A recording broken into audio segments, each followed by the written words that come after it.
ആനപ്രേമികളുടെ പ്രിയങ്കരിയായ ഗജറാണി ചോറ്റാനിക്കര സീതക്കുട്ടിക്ക് സ്മാരകം. ആനയുടെ രൂപത്തിലുള്ള പ്രതിമ അനാച്ഛാദനം ചെയ്തത് മറ്റൊരു ആന. തോട്ടയ്ക്കാട് യമുനയാണ് സീതക്കുട്ടിയുടെ പ്രതിമ അനാച്ഛാദനം ചെയ്തത്. 6 പതിറ്റാണ്ടോളം ചോറ്റാനിക്കര ക്ഷേത്രത്തിലെ തിടമ്പേറ്റിയ സീതക്കുട്ടി ചേർന്നത് 2021-ലാണ്. ദൃശ്യങ്ങൾ കാണാം.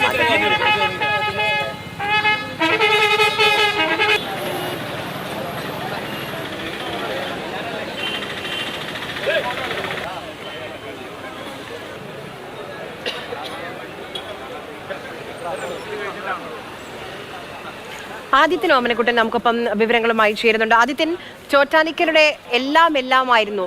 നട ഇരുത്തിയ ദിവസം മുതൽ തന്നെ പിന്നെ തിടമ്പേറ്റാനും ദേവിയുടെ തിടമ്പേറ്റാനും എഴുന്നള്ളിപ്പിനും എന്നും സീതക്കുട്ടി മാത്രമായിരുന്നു. 3 വർഷമായി മൺമറഞ്ഞിട്ട് എങ്ങനെയാണ് ആ ഓർമ്മ അവർ ഇന്നും കാത്തു സൂക്ഷിക്കുന്നത്?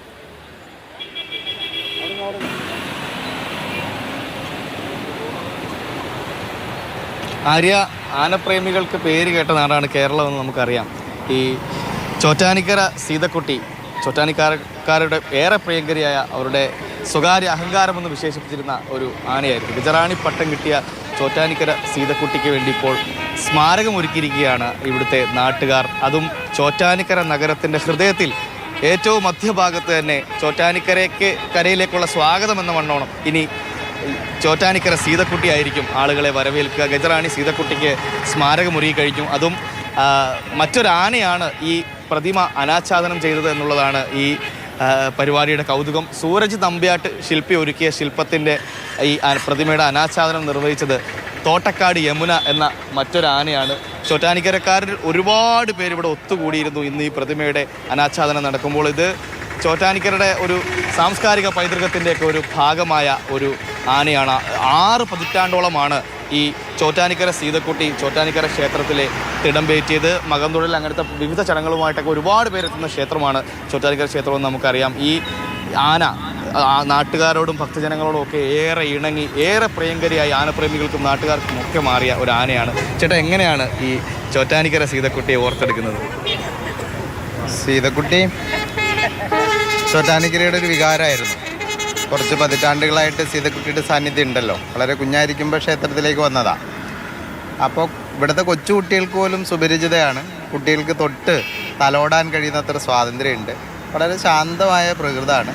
അപ്പോൾ അതുകൊണ്ട് തന്നെ പല രീതികളിൽ സീതക്കുട്ടി നാട്ടുകാർക്ക് പ്രിയങ്കരിയായിരുന്നു. സീതക്കുട്ടി അവസാന ഘട്ടത്തിൽ മരണാസന്നയാവുന്ന സന്ദർഭത്തിൽ ആയിരക്കണക്കിന് ആളുകളവിടെ കാണാനായിട്ട് വരുന്ന നിലയുണ്ടായി. ഒരു സിനിമാ താരത്തെയൊക്കെ പോലെ. അതെ, പലരുടെയും കണ്ണ് നിറയുന്നത് ഞങ്ങൾ നേരിട്ട് കണ്ടു.